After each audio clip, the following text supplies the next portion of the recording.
और हिमाचल प्रदेश का रुख कर लेते हैं, जहां पर किन्नौर से खबर आ रही है भारी भूस्खलन यहां पर हुआ है। भूस्खलन के बाद सड़क पर मलबा आया है, तो लैंडस्लाइड से भारी नुकसान की आशंका जताई जा रही है। लैंडस्लाइड के बाद यातायात यहां पर बाधित हो गया। हिमाचल प्रदेश के किन्नौर से खबर है, जहां पर लैंडस्लाइड के बाद के हालात बहुत ज़्यादा भयावह हो गए हैं। एक तरह से यातायात प्रभावित हो चुका है, सड़क मार्ग अवरुद्ध हो गया है, टूट गया है। हालांकि इस मलबे को हटाने का काम चल रहा है। प्रशासन की तरफ से कोशिश की जा रही है कि इस मलबे को हटाया जा सके, जिससे कि रास्ता बहाल हो जाए, लेकिन इसमें अभी वक्त लगेगा क्योंकि काफ़ी नुकसान यहाँ पर हुआ है। लैंडस्लाइड के बाद यातायात बाधित हो गया। तस्वीर आप देखिए किस तरह से इन पत्थरों को यहाँ पर जेसीबी मशीन के द्वारा हटाया जा रहा है, लेकिन किन्नौर में जिस तरह से लैंडस्लाइड हुआ है, लोगों के लिए आफत की ये एक तरह से तस्वीरें हैं जो उन्हें परेशान कर रही है। यातायात प्रभावित हो रहा है, लोग एक तरफ से दूसरी तरफ जाने में असमर्थ हो रहे हैं। तो लैंडस्लाइड के बाद यातायात बाधित हो चुका है, लोगों की समस्याएं बढ़ती हुई दिख रही है और लैंडस्लाइड की खबरें काफ़ी जगह से आ रही है। हिमाचल प्रदेश की अगर हम बात करते हैं तो अभी तक कई ऐसी जगह, मंडी की अगर हम बात करते हैं, किन्नौर की बात करते हैं, इसके अलावा दूसरे क्षेत्र हिमाचल प्रदेश के जो इस वक्त लैंडस्लाइड की चपेट में है, बादल यहाँ पर फट रहे हैं और एक तरह से हिमाचल प्रदेश के लिए ये वक्त मुसीबत भरा है।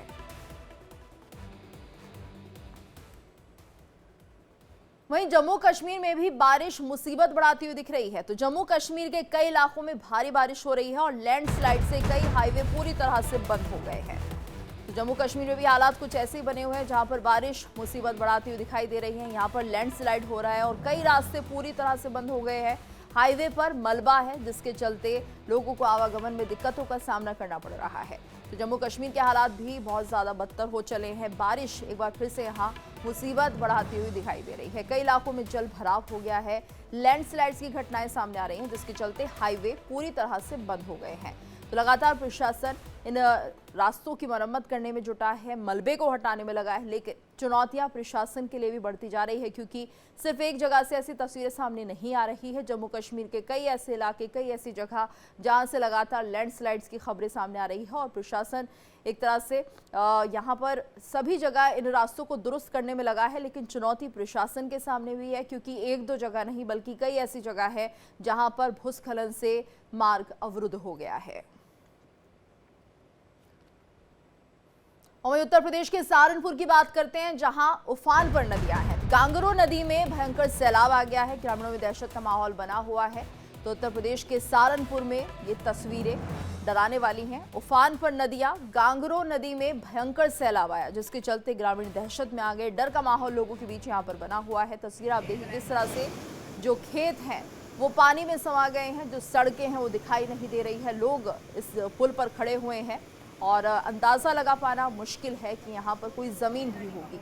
तस्वीर आप देखिए किस तरह से गांगरो नदी में ये पानी का सैलाब लोगों के लिए परेशानी का सबब बन रहा है। तो ये उत्तर प्रदेश का सहारनपुर है। पहाड़ों में तो एक तरह से आफतकाल का समय है ही, लेकिन वही आफत अब मैदानी क्षेत्रों में भी बढ़ रही है, क्योंकि यहाँ भी नदियों का जलस्तर लगातार बढ़ता हुआ दिख रहा है, जिसके चलते जो खेती किसानी है लोगों की वो प्रभावित हो रहे हैं। खासतौर से किसानों को एक बड़ा नुकसान यहाँ पर होता हुआ दिखाई दे रहा है। कई एकड़ की फसल जो कि बर्बाद हो चुकी है। बात करेंगे सहारनपुर की, जहां पर मां शाकुंभरी देवी मंदिर में बाढ़ का पानी घुस गया है। पुल को भी ये पानी बहा ले गया, गाड़ियां भी बाढ़ के पानी में फंस गई हैं। तो पहाड़ों पर हो रही लगातार बारिश से परेशानी बढ़ती हुई दिखाई दे रही है। बादल फटने से मां शाकुंभरी देवी नदी में जलस्तर बढ़ा है, जिसके चलते जो पुल यहाँ पर बना हुआ था वो भी बह गया है और मंदिर परिसर में पूरी तरह से पानी घुस चुका है। आसपास के जो इलाके हैं वो जलमग्न हो गए हैं। किनारे पर बसे कई ऐसे घर जो कि पूरी तरह से पानी में समा गए हैं, वाहन पानी में समा गए हैं। और ये तस्वीरें हैं जहाँ पर आपको अंदाज़ा लगाना मुश्किल हो रहा होगा कि कभी यहाँ पर कोई मंदिर हुआ करता था, पुल हुआ करता था।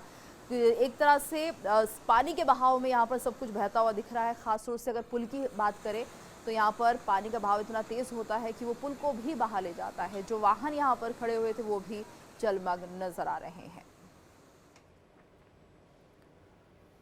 और वहीं नेपाल में हो रही लगातार बारिश का असर अब उत्तर प्रदेश के महाराजगंज में देखने को मिल रहा है। नेपाल से निकलने वाले महाव नाले में पानी का बहाव इतना ज्यादा बढ़ गया कि बरगदवा थाना क्षेत्र के चकरार के पास करीब 10 मीटर लंबा तटबंध टूट गया है और अचानक गांव में अफरा तफरी का माहौल हो गया।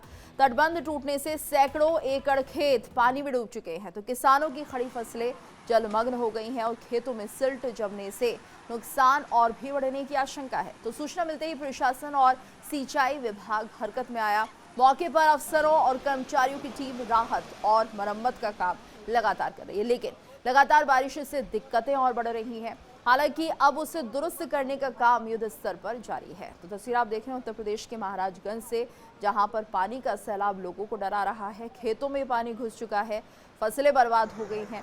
किसान कोशिश कर रहे हैं कि कुछ फसलों को बचा लिया जाए, लेकिन वो भी संभव नहीं हो पा रहा है। ये तस्वीरें हैं जहां पर कई एकड़ फसलें बर्बाद हो चुकी है।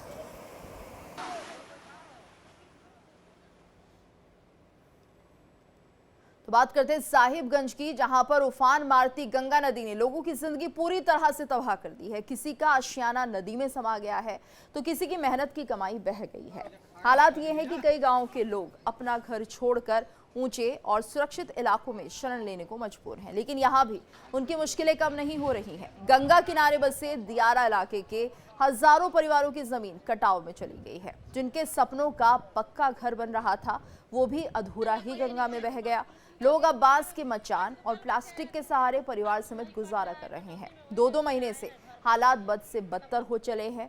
ग्रामीणों का आरोप है कि नेता और जनप्रतिनिधि उनकी सुध तक लेने नहीं पहुंचते और अब उनकी आखिरी उम्मीद सिर्फ प्रशासन पर टिकी है कि कोई आकर उनका दर्द सुने और उनकी मदद करे।